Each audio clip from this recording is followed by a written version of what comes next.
Now let us see one more control statement, which is next. It is just counterpart of break statement.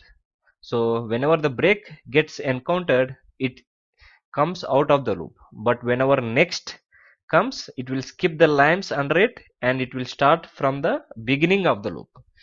So let us say for I in 1 to 10 puts I end.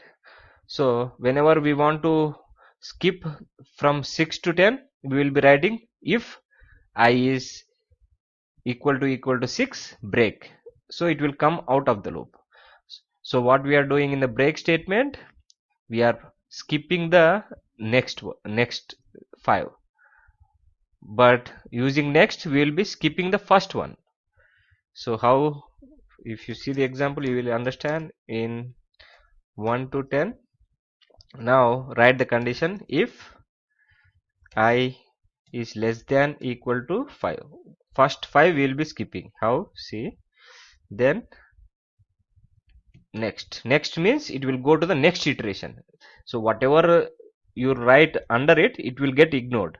So if this condition is satisfied, the next iteration is started, next iteration is started, next iteration is started.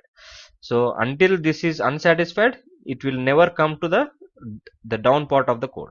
So in the down, we'll end it, will puts I. So after 5, this condition gets unsatisfied. So this next is not executed after 6. So 6 will be printed. From 6 it will get printed. So 6, 7, 8, 9, 10 are getting printed. So this is the only difference. So next is skipping to the first line of the iteration. And if you write break is skipping to the end of the loop. Beginning of the loop, end of the loop. It is just opposite to the break statement. That's all. Hope you understood the next statement. Meet you in the next video with another topic.